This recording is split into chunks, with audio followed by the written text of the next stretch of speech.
Joining us right now at 4 o'clock to talk a little bit about President Trump's address, Dr. Jason Johnson, politics and journalism professor at Morgan State and politics editor at The Root. All right, it's good to talk to you again, Jason. You've probably heard 82% of people in a CBS poll love the speech. What did you think? It was a campaign speech, and Donald Trump is president of the United States. He's always been effective at giving campaign speeches. It wasn't anything sort of policy-oriented. I don't think it gave a clear vision as to how he's going to fundamentally change America. But from the standpoint of a campaign speech, he did really good. Critics have said, you know, don't be fooled by the unity tone, I guess, of the speech. Chuck Schumer, in fact, came out afterwards and said, you know, you forget about these speeches the day after. Some of the policies still divisive for our country. The immigration plan, building that wall, is still out there, too. Oh, yes, that's very true. I mean, Donald Trump hasn't changed anything he's done.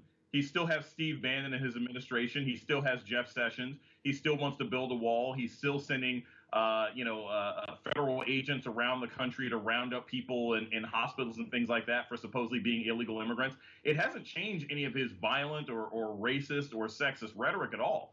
In fact, you know, to be perfectly honest with you, I think that what the speech demonstrated is that Donald Trump can actually read a prepared speech, but within a couple of days, he's going to be right back to Twitter. He's going to be right back to press conferences. I don't think he has the discipline to maintain the sort of rhetorical attitude that he presented in that speech last night as his presidency goes forward. Well, Jason, he's talked about really opening up the checkbook, a lot of spending in his budget plan. Can he deliver on all of these major promises he's making? Not at all. And that's part of what made last night so interesting. You know, one of the reasons that Republicans are so concerned with the Affordable Care Act is they can't pay for increases in military. They can't pay for the tax cuts. They cannot pay for these things unless they get rid of the Affordable Care Act, which they can't figure out how to get rid of. So, you know, he can open up the checkbook all he wants. None of these things are going to get paid for. And I suspect as we head towards the fall, we're going to hit another debt crisis. And given the number of conservative Republicans who are in Congress, we probably will get another government shutdown because fiscal conservatives are not going to like the idea of increasing the debt. To be fair, though, Jason, no sitting president goes out before a joint session of Congress and sets out to break hearts by any stretch of the imagination, especially the first one out of the box.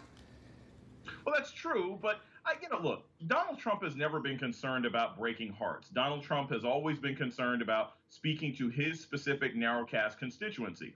Even at the beginning of the speech where he talks about anti-Semitism and Black History Month, these things have been going on for weeks. I have said this all along. I don't care what Donald Trump says in a prepared speech. What he believes, he tweets. So the things he's really concerned about are the things that I see on my timeline on Twitter. I don't think he's all that concerned about anti-Semitism. I don't think he's all that concerned about unifying the country. He wants to bring back jobs. He wants to build a wall. He wants to protect America from enemies within and without. And what he said last night was for PR purposes, but that's not really the heart of his campaign or the heart of this presidency. All right, Jason, thank you so much for your political insight. Thank you.